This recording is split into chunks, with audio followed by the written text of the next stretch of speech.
I wanted this session to follow resilience because um, part of Catherine's story is about resilience, but it also covers influence and vision. And that is actually the title of this session, Girl Power Visionary.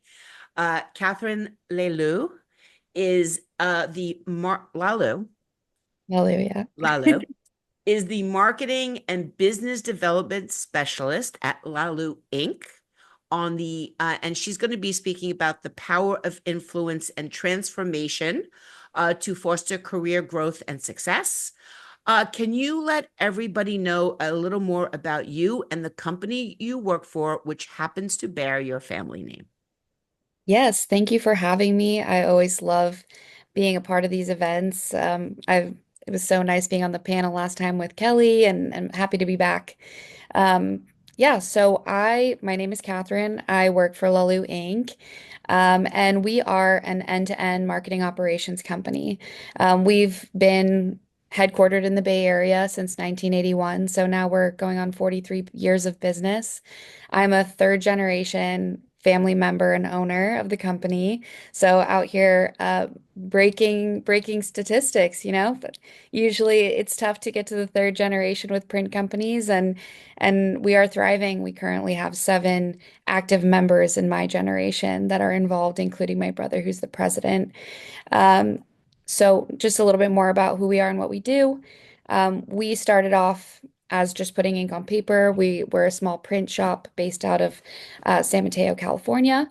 Since then, we've grown based on the needs of our clients. So now we do everything from commercial printing, branded merchandise, fulfillment, distribution, package design.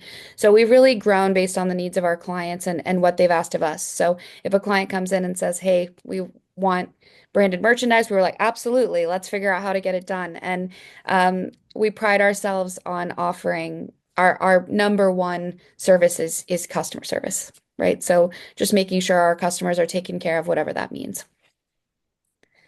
Yeah, so that's a little bit about us, and my role as head of business development and marketing is to educate print buyers, and also just educate them not only on the benefits of print and the capabilities within print, but how we can support them and become a member of their team and help them to really get their message across. There's a perception that family members of family-owned printing businesses have career path advantages. And perhaps a better way of saying that is some family members may have advantages handed to them, and some may have to earn them. Um, with all due respect, as someone who's had to earn your spot, there are a lot of family members working at your company, obviously. Can you share how you have navigated that family dynamic and if being a woman is a factor, even with your family? How have you been able to address that? Right. So let me start off with saying that while a family business has its own complexities, at the end of the day, it's a privilege. It's a privilege to have grown up in a family and an industry and a company that has set us up for success in a lot of ways. But with that does come challenges. To Deb's point, there is this element of either you are given everything and you have an easy ride, or you get thrown in the deep end and they're like, sink or swim, figure it out. Because that's how they did it, right? So our family was founded by immigrants who came to the States and wanted to make good and support their families. So for them, it was like, we had to figure it out. Now it's your turn to figure it out. The one thing I will say is that my family specifically has always been very supportive and empowering when it comes to being a woman in business. I will say I was never treated differently. If anything, I was expected to match, if not exceed, that of my cousins and my siblings. So that is something I actually didn't realize was different until I joined the corporate world, that there was a differentiation because I was never treated differently in that space. And then when I went into the corporate realm, I started noticing these little discrepancies that I was like, oh, that's strange. I didn't like small things, and I won't get into it, but it is interesting when you see things side to side, having grown up in a family business, that those complexities do exist everywhere. And I was lucky to not have dealt with that. That being said, being in a family dynamic does impact the way you're treated, not only by family members, but also by employees. You have to show up, and that's an element that is not typically considered when they tell you, oh, you're in a family business, like you have it easy. It's like, no, you are more accountable than everyone else because people think it was handed to you, and you have to really show up. And that's something that was really big for me when I joined full time in 2020, right before the pandemic hit. And that was something that really helped me carve my path during a very difficult time. And you mentioned it's not just your immediate family. There's cousins, there's uncles, there's Yeah, all of that. And your cousin Rebecca actually runs your design business. Natasha. But yeah, Oh, so Natasha, I'm so sorry. Yes, he says. no, it's fine. Sorry, Uh, Natasha. I don't know why I thought Rebecca first. all good. You talk to a lot of people all day. You were very close. Yeah, so currently we do have one, two, three, four active female members of the Lahlouh team, one of which is my sister, one of which is my cousin, one of which is my aunt. So, and we're spread out throughout the entire company. So it's really great to see all of us taking leadership roles in one way or another, and really adding to that leadership dynamic, and making sure that we're helping push the vision of our company forward. When we first met during the pandemic, you sent me a promotion of your capabilities disguised, and I say that very purposefully, as a cool spaced themed gift box. And I always talk about the freeze dried ice cream you sent because this was exactly why you sent it. I'm still talking about it, that it was in there, and I do have my rocket cup is inside. So before your vision of how self-promotion could manifest through your capabilities and partnerships, they were handled differently at your company. Can you share that journey with everyone from pitching the idea of how it could be different, to how it was initially received, and if you had to make any compromises to get the yes? And if I recall correctly, it was like, why do you have to do all that? Right. And they didn't really understand where you were going. So although it seems like, oh, it's an unboxing experience, right? But it wasn't that when you were pitching it. So I just wanted to give that little background so people understand that there was actually a situation brewing here. Yeah, so I came in at such an interesting time. When I came on in January 2020, it was like, okay, come in and work with the status quo and just kind of manage this. And the status quo at the time was, as needed, we typically crowdsource. We have a sales rep who, has a specific vision in mind of a campaign or something that they want to put out. It helps when you are the manufacturer of marketing materials because someone can just have an idea and take it to production and kind of manage it. So when I came on, they were like, okay, these are all the crowdsourced campaigns we've been doing, just manage it. And then, so I was, preparing for conferences and doing our typical, calendar. I know all print companies love to do a calendar, and all like standard notepads and things like that. When the pandemic hit, it was like, okay, if we do a calendar, where do we send it? Like nobody's in the office. Or, oh, okay, like people were typically dropping off notepads and doing that. So we had to very quickly put our heads together and think, how are we going to bridge this gap? How are we going to get in touch with our customers? And so we came up with the idea, and this is the nice part about one, being a family business, and two, having so many solutions in-house, is saying, hey, how can we extend an olive branch to our customers, check in with them, make sure that they're doing well, and also, promote how they can extend that olive branch to their customers during this time of need, and during such an unprecedented time in business. And so we created this idea of Lahlouh in a box. And initially, the first one that came out was just an apron with some recipe cards. And we just wanted to extend the idea of, hey, we're at home cooking, you're at home cooking. Let's send you some family recipes, remind you that we're a family business, that we care about you. And then also like, here's, a token of appreciation for you being our client and just us checking in and making sure you're okay. And that kind of grew into a new concept. And you ended up getting one of the iterations of that, which was the space kit. And with these kits that you talk about, the freeze-dried ice cream, I always like to include a sentimental element to the kit. So, right, the idea of higher perceived value when you're working with printed materials, we know at the end of the day, when you print a brochure, when you print, a pamphlet or something like that, they're going to read it and then they're going to toss it at some point. It's the sad reality of the business that ideally they recycle it, but it's a printed piece serves its function and then it goes away. So my idea was to include more elements of either a retail piece or a branded merchandise piece that will retain its value, will stay in their space, and will remind them when the time is right that they can call on us because I think it was such a sensitive time that you don't want to be hard selling.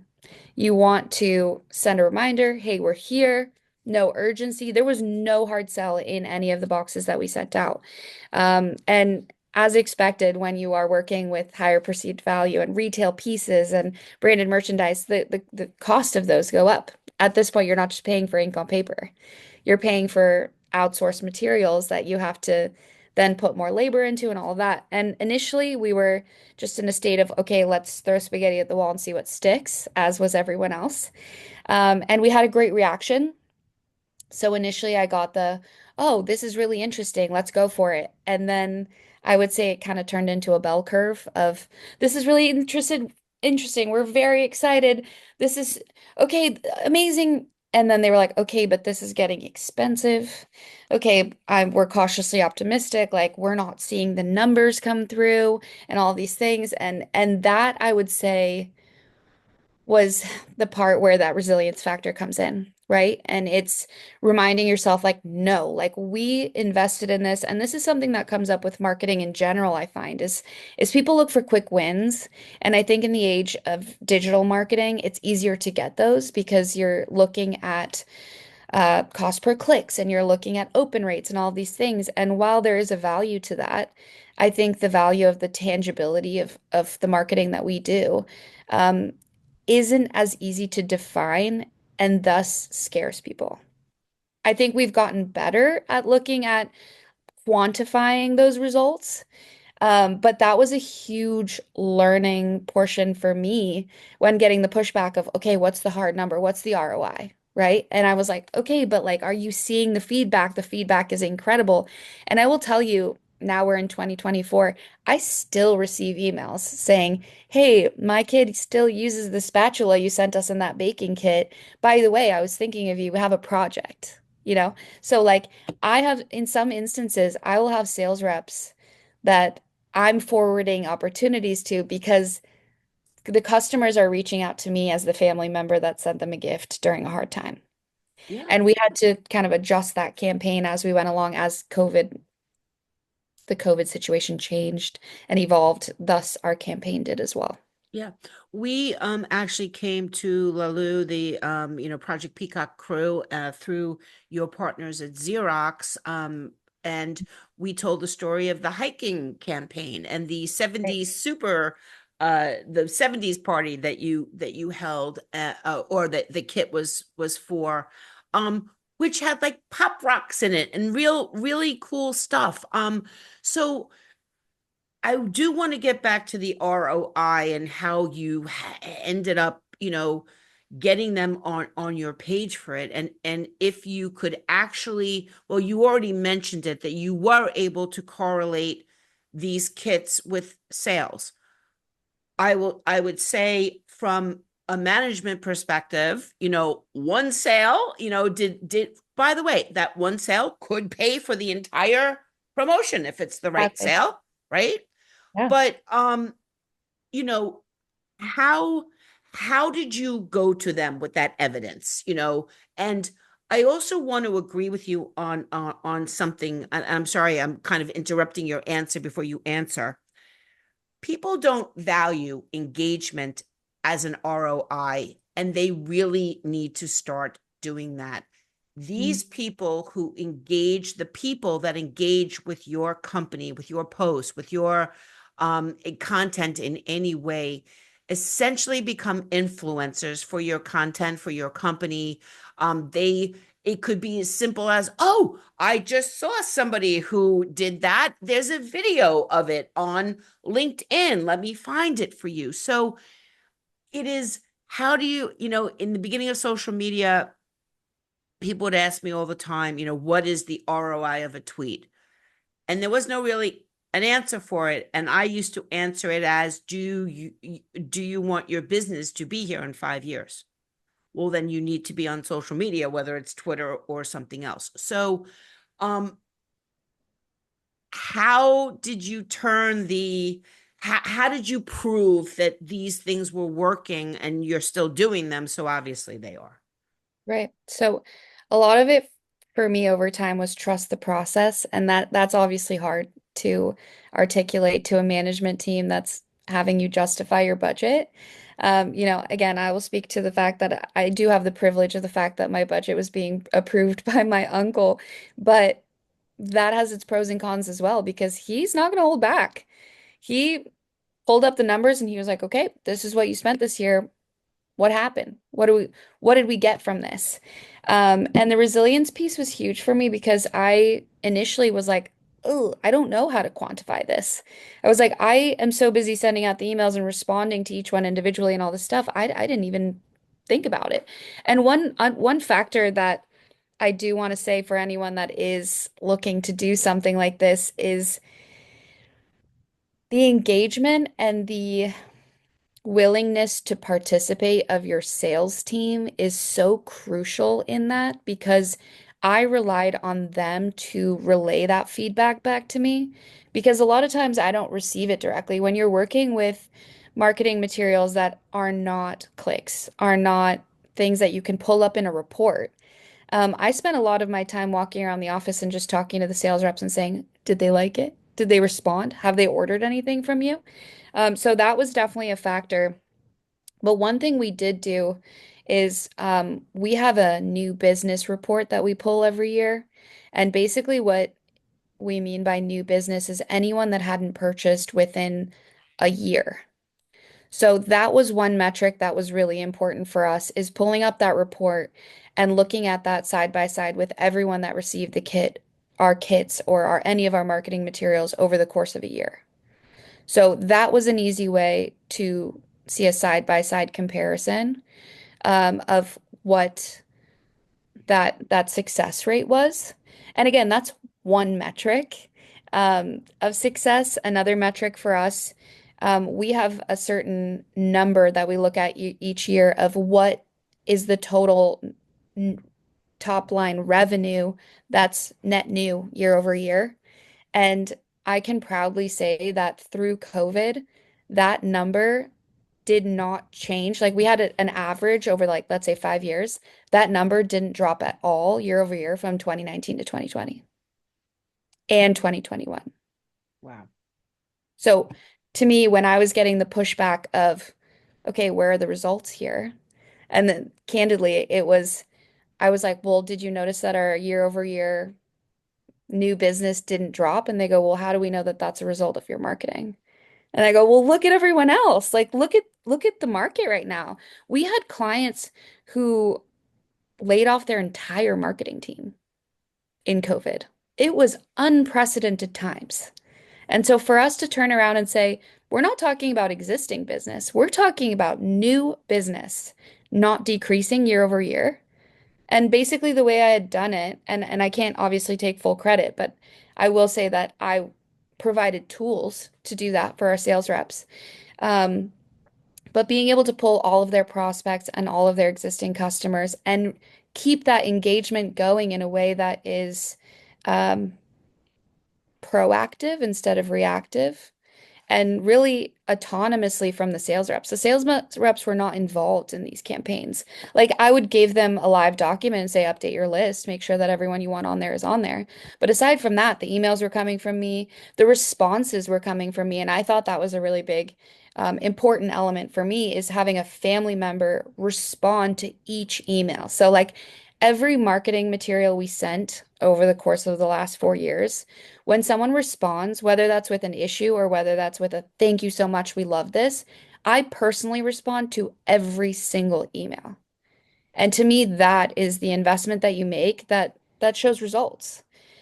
Because it shows not only that we're our customer service, our willingness to speak to every customer, whether they spend $1,000 or they spend, $500,000.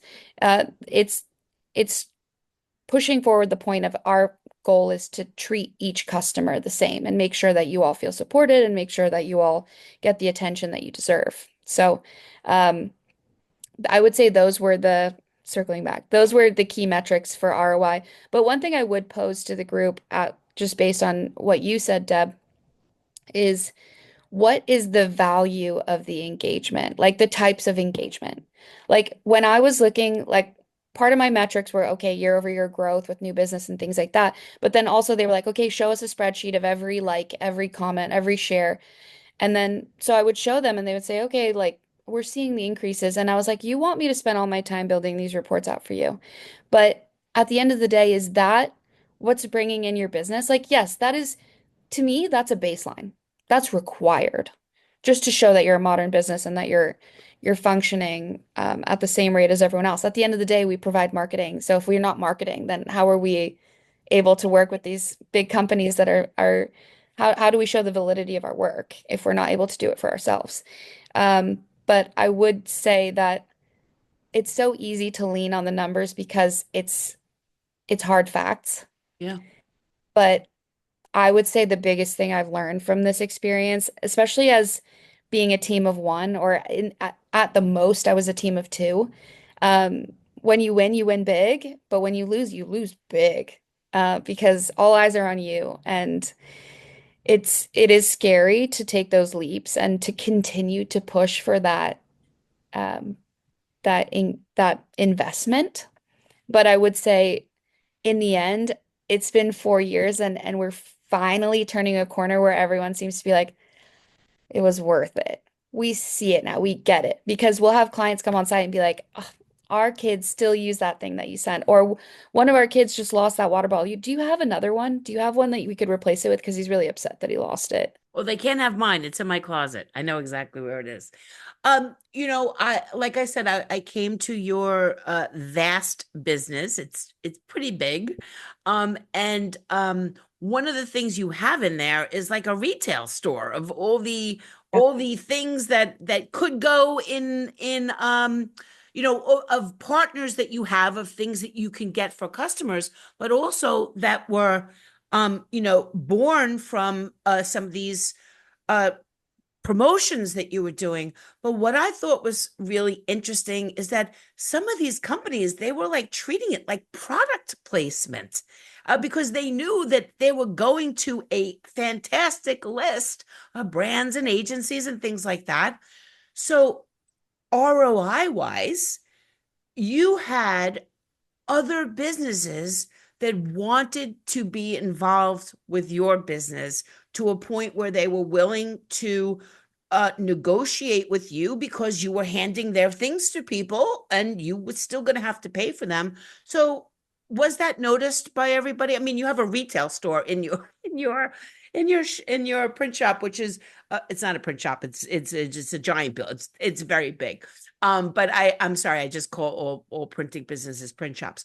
But it's there. So I'm assuming your salespeople can go in there and your customers can go in there and say, I've been looking for a t-shirt just like that. I've been looking for a hat just like that. But you've got some wacky things in there. Yeah. My dad, who used to be the CEO, now he's on the board of advisors, John Lahlouh, he always believed that our building sells itself. When people walk in, they see, I mean, you saw it. When you walk in, you all you see is possibility. Hmm. And I think with the era of COVID Everything went online. And especially when you're in the branded merchandise space, you can't tell the difference between products online. Like, yeah, I can send you a PowerPoint with a bunch of different pictures on it, but it's not the same as going in and touching and feeling things the same way you would in a real shopping experience for something you're buying for yourself. So, what we tried to do was create a space that was inviting and that would basically have customers who are on site for print projects when we would give them the tour. Branded merchandise is the newest era of marketing, right? It's something that's everywhere, and I think a lot of people don't consider how many spaces it's in, and how useful it can be in conjunction with print. I think the common misconception is promo or print. It's not. It's very much something that should work similar to an omni-channel campaign. Like it should be all inclusive. Um, but one thing that I did do at Lahlouh since the beginning, and I think it became more evident towards the end, is the idea of collaborating. Not even just with promotional companies, but like my first collaboration was with a design agency. I went to them, I was like, we have a new press, and we need to put together a portfolio of what this press is capable of. Can we exchange? If you do the design, I'll give you as many free copies as you want, and they were able to create a case study out of it. So I got a beautifully designed portfolio, and this was my first collaboration when I got to Lahlouh. This was like mid-COVID, everyone was kind of slowing down, and I was like, okay, how am I going to do this in the most cost-effective way possible? Then we collaborated with the paper company. We collaborated to get discounts on really high quality paper. And so that was the first campaign, and I was like, oh, this works. Okay, what can we do next? So then for one of the kits that we did, I wanted to emphasize the idea of family businesses supporting family businesses, as well as the idea of sustainability. So I found this candle company called Siblings.co, and they are a brother-sister duo, and they create sustainable candle making kits. And I reached out to them. I said, listen, these are the types of customers that we work with. They buy retail pieces all the time. If you help us out, we'll include your product in our kit and it will see a lot of eyes, and there'll be a lot of opportunity for you to grow your business. And so they basically gave us wholesale pricing, which I think at that point they weren't as open to doing, but they were like, absolutely, this sounds like a great idea. So the perceived value of my kit skyrocketed. And now they're receiving retail items that you can get, at boutiques in a kit that's coming from a manufacturer. And we were able to sell a really strong message. Again, with no hard sell in it, but when you receive something that people give as gifts and we're just giving it to you for free while you're experiencing our customer service, our online ordering platform, our package design, our print capabilities all in a box, it's all mutually beneficial. And I think that's something when talking about the future of marketing, and especially in our space where we're on the manufacturing side, is figure out how you can help others and how they can help you and make it mutually beneficial. Everyone has something to give. And I think when times are tough and things are slow, that's the time where you really start getting creative. And that's when I started kind of branching out into that space. But now that things are, back to normal for the most part, or the new normal, um, I kept that mindset. So now anytime I see an opportunity where I'm like, oh, let's see how help me help you, and I win in the meantime. And that's where when we started doing the events, now we have vendors who are like, what can we drop off? Like we know that our clients are like the big clients that we like to work with are going to your events. What can we do? Like we had vendors dropping off. We had a cookie vendor drop off like 30 boxes of cookies that was like, just give them away at the events. Or we had a vendor for apparel that was like, we're going to send you the stand that's going to hold the piece, and we're going to send you extras, and we'll put pamphlets up with your branding. We'll do all of it. We'll just send it to you. Just have an amazing event. Let us know what you need. And that is such a win, like to get to a space where you're like, oh, I'm not asking for anything. Like that's, you know, it's not a favor. It's mutually beneficial and we all win from it. And the customer at the end of the day gets a better experience because of it. Those are the ones, that's the golden opportunity that you should always be looking for. And that doesn't happen without asking a bunch of people and them saying no. And that's what it always comes back to. Yeah, but enough of them said yes. Yeah. And it transformed the whole perception of what this box actually was. And I'm so glad that you mentioned that one of the first projects you did was partner with one of your customers who was a designer. Yeah. I can't even tell you how many times I make this suggestion to printers who haven't reached the level of marketing that you have. And they're always like, well, we don't have anybody on staff who can do it. And I'm like, for God's sakes, how many designers are printing with you or marketing agencies? Trade them, talk to them. I mean, if you don't want to give away the printing, I would almost say that, be careful what you wish for because those design projects could get kind of Expensive. expensive out there, depending upon what you need. But the whole point and why I wanted you on this session is because before you came around, this was not how it was done. And now you have created something that I would dare to say your company can't live without. This has become the standard. And you were able to turn, as you said, a collaboration with a designer to the ability to create promotional materials. From that, for companies to come to you now and say, please put our thing in your box. And then you expanded on that once everybody could gather again to Right. use those boxes to invite that experience. I keep calling it a box, but it is not, it's unfair. It's unfair to call it that. It really is an experience in just happens to be coming to you in a box. But you were able to turn that into here's our 80s theme box and we're having an 80s theme party and people show up and as you say they line up to get in or get an invitation or engage with you or tell somebody else about it.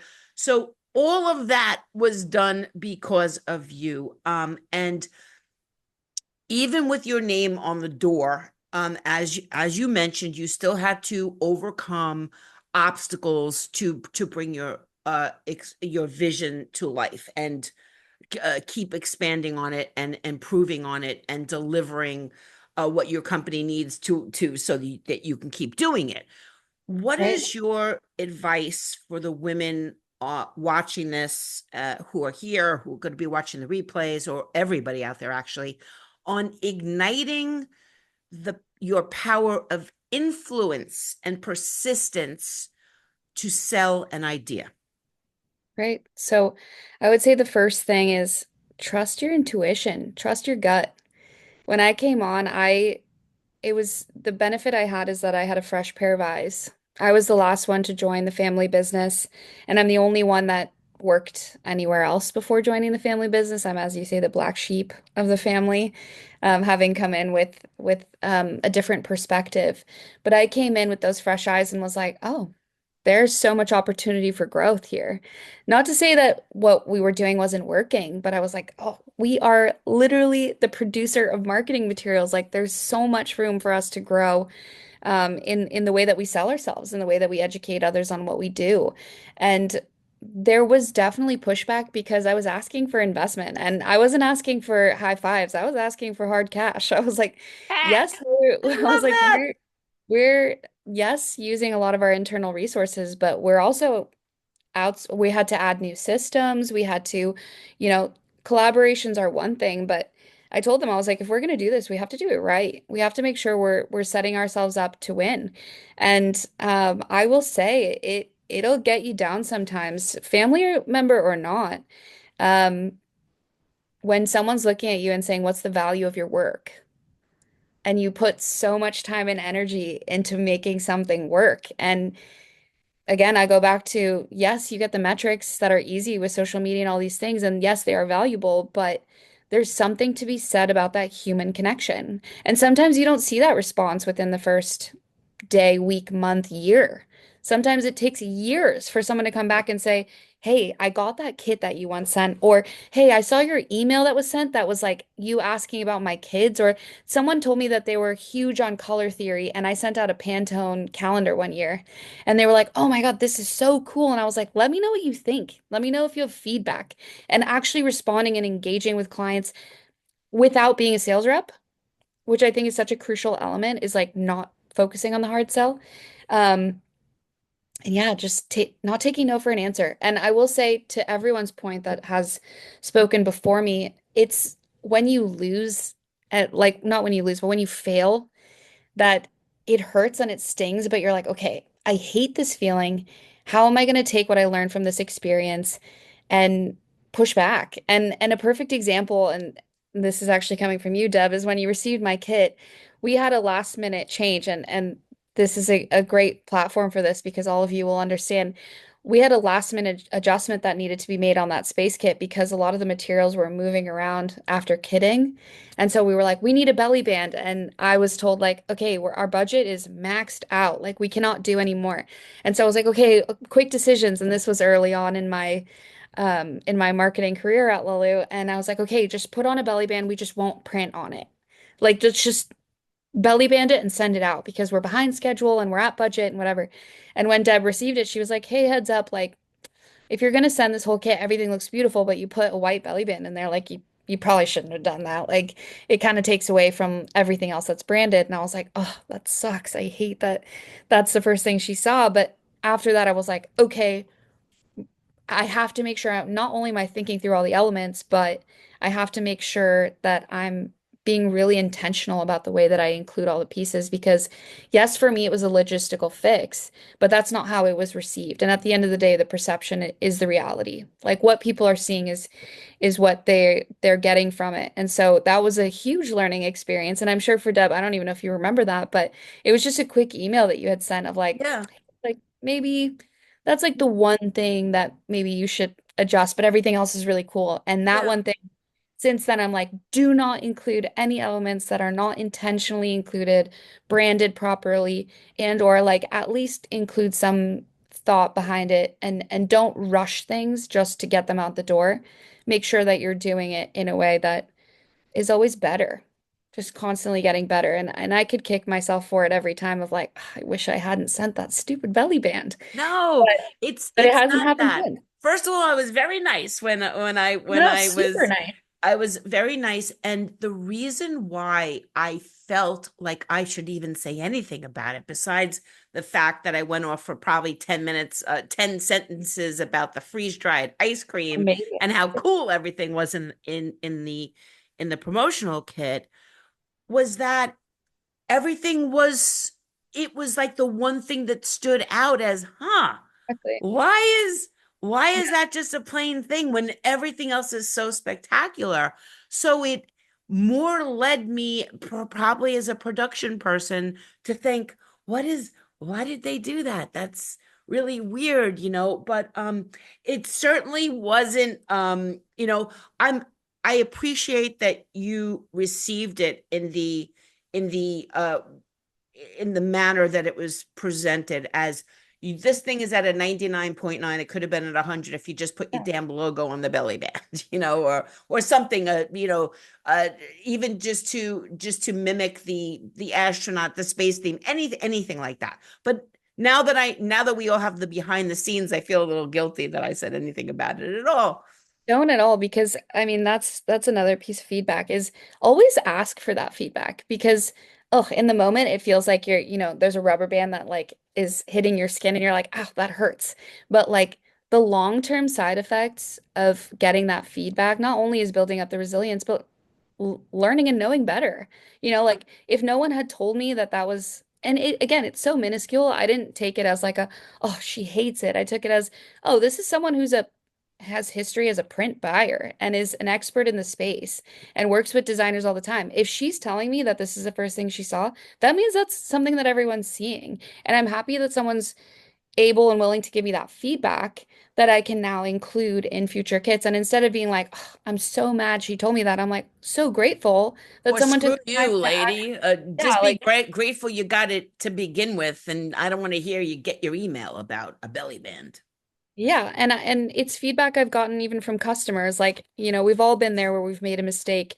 In my case, I was traveling and sent one of the emails for the kit distribution, and I sent the wrong list or something, and so I ended up having to send a second list. It was a disaster. It was like one of my earlier kits, and a customer responded back and was like, "This is like figure it out," basically.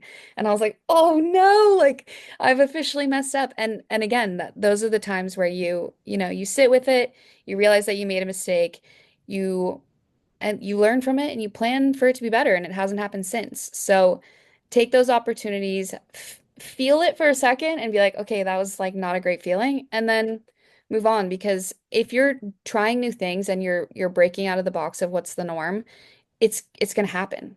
That's how you find the the issues with things. It's like you have to break it to fix it. And I would embrace that and not be too hard on yourselves when you do make mistakes because they're inevitable. It's just how you respond to them that's important.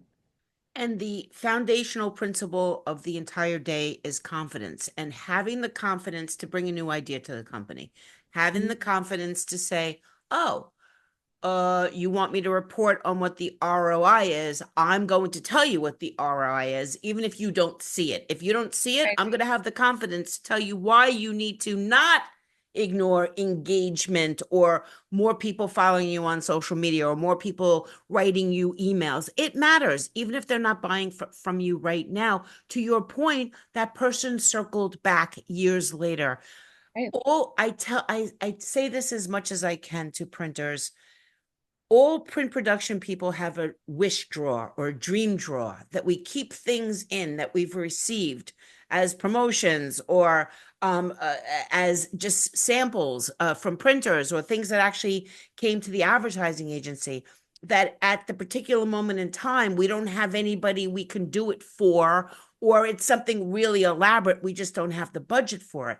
But then that client comes around and we're like, dream draw time, and we go Exactly. right in there and we look for innovative ideas. We look for a way of something that wasn't done before, or we look for a technique. I would say anybody who's a paper company or a merchant, get swatch books to the designers and the advertising agencies. They are really like love letters to print possibilities. And that is how I think of the kits and the promotions that you create. And now you've moved on. You have a new title of new business development tacked onto that. And I just am so proud of you. I hope that doesn't sound condescending at all, but you are someone that, I have been following for a long time. I just think that you are incredible. I think that your business is incredible. You also have a facility in do Ohio. people know about the okay, sorry. I was like, oh God, did I just say something I wasn't supposed to say? You Oh, no. also have a facility in Ohio, that's new, relatively new. Yeah. Relatively to the business, yeah, but we've been there since 2016, so it's been there for a good Okay. minute. Wasn't like out in the open though, right? Or there was I'm sorry, maybe I misunderstood. But whatever it is, you've expanded to at least, the middle of the country of the United States. Right. And only good things. Catherine, thank you so much. We've put your information in the chat. I hope everyone connects with you. I don't know if you're handing out any promotional kits, but if you're really nice to Catherine, maybe you can get one sent. Thank you so much.